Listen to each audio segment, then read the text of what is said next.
Hey guys, and welcome back to my channel. My name is Brandy. If you're new, I am a mom of four under the age of 5, and I am a homeschooling mom. I absolutely love teaching my kids, and I have a treat to share with you guys today.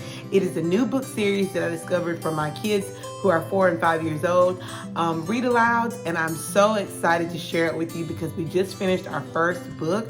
We were gonna wait until the summer to do this, but we got into it. I'll tell you all about it. So if you're interested in hearing about this series I found, then just keep watching.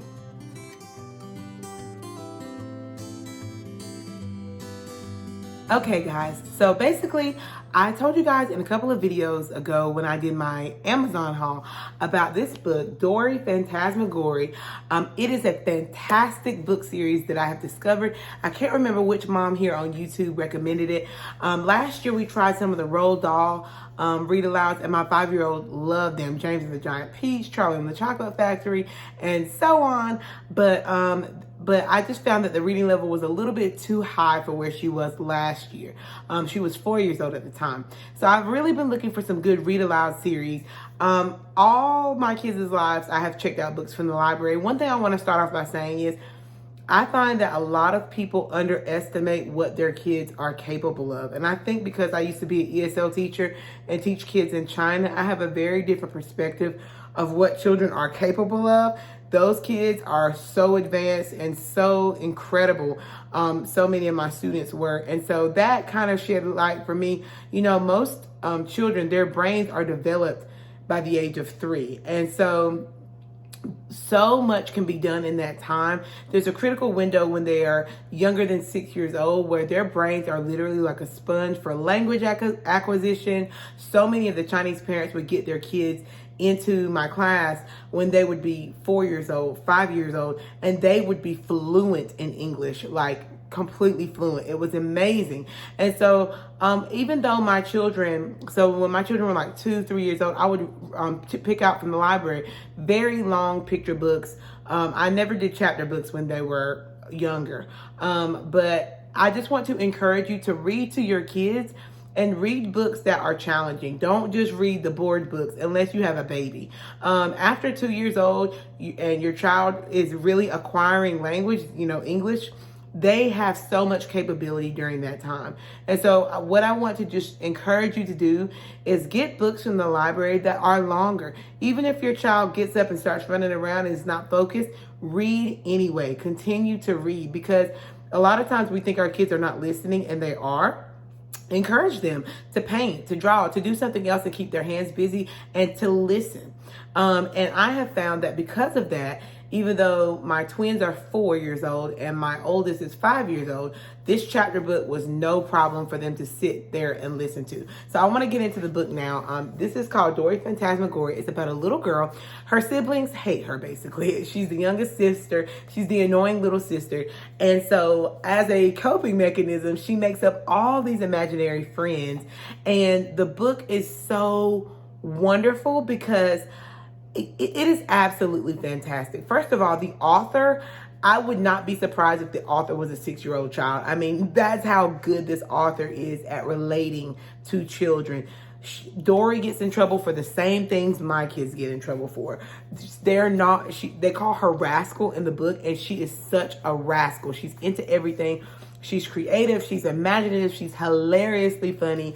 And what I found is that my kids related so much to the characters that they were totally enthralled. So I told my kids, I was like, I bought this book series, and my oldest was like, Mom, that book looks really good. Can we read it now?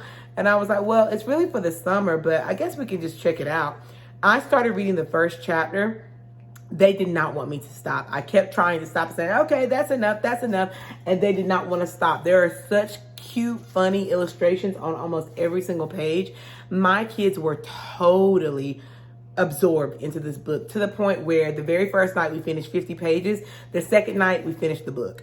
And this book has 150, 160 pages.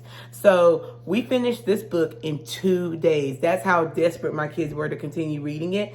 And we would read it during the day. They would say, Mama, can we see what Dory's up to? Can we see what Dory's up to?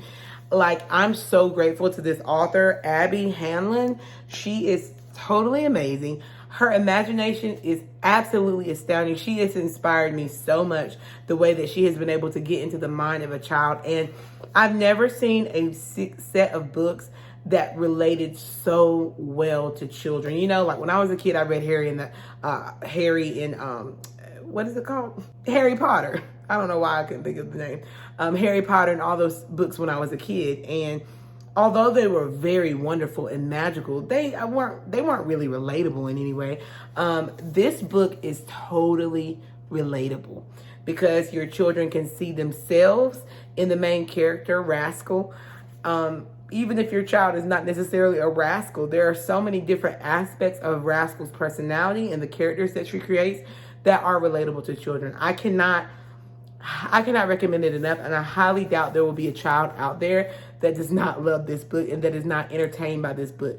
It is laugh out loud funny. My kids were laughing out loud. There was never a moment where I was like, guys, pay attention. No, it was not forced at all. So the reason why I started this dialogue by saying challenge your children is because I do think that this is probably, I would say maybe a 6-year-old, 7-year-old reading level. Maybe, I mean, my daughter, who is 5, can definitely read this now, but I definitely think that anybody under the age of 3rd grade would be able to read this independently. So it's a wonderful book. I gave this to my oldest, my 5-year-old, and she was like, Mom, I'm going to read it again. And she's been reading it in bed at night. In fact, I have to hurry up with this video so I can give it back to her.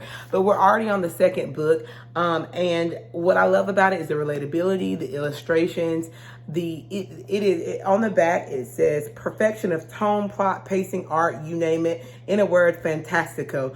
And I could not agree more. This is absolutely wonderful in terms of pacing, plot. I mean, everything. You just want to keep reading, and you want to keep finding out. Even me, like, I'm so in love with this book series that I keep being tempted to be like, should I go ahead and just read the 2nd book? I'm like, no, I'm going to read it with the kids because I love changing my voice and really getting into the characters. But anyway, I know this video is a little bit all over the place. I'm a little bit excited. I'm also trying to rush because my kids are about to go to bed. I just want to say that start off by reading to your children longer books from the library. Even if they're 2 years old, 3 years old, don't just read the board books. Don't just read the one-liner books, because children are capable of so much more. And any exposure to vocabulary is a chance for you to teach them what it means. Just because they don't know what it means right now doesn't mean they can't learn what it means. And so it's up to us to believe in our kids, to have confidence in them, confidence in their abilities. And if we believe in them and have confidence in them, they will believe in themselves. So all that to say, I prep my kids by reading books for years and years and years, longer books. And so they definitely have the attention span to sit through this. Even if you have a rascal of your very own, I think they would have the attention to focus on this book because it is just that good. So if you're looking for a read aloud for 4, 5, 6, 7, 8-year-olds, I would highly recommend Dory Fantasmagory. I cannot wait to share the other books with you and share my thoughts once we're finished reading them. We're also going to be reading the Sophie Mouse series, so I'll be sharing that with you as well. Just wanted this video to be short and sweet and to the point and let you guys know, pick this up if you have a kid over the age of even 3, maybe 3 to 8 years old. I would say pick this up. Let your 8-year-old read this by themselves. Read this to your 4-year-old as a bedtime story. Maybe not bedtime story. There is a couple monsters and things in the book, but they're not presented in any scary kind of way at all. They're actually her best friends. But, you know, if you have a really sensitive kid, maybe just be aware of that. All right, guys, thank you so much for watching this video. If you liked it, please hit the thumbs up and subscribe button. I'm going to be sharing so many more tips and homeschool ideas with you as I have them. Anyway, to join our family, to subscribe, and I will see you in my next video. Bye.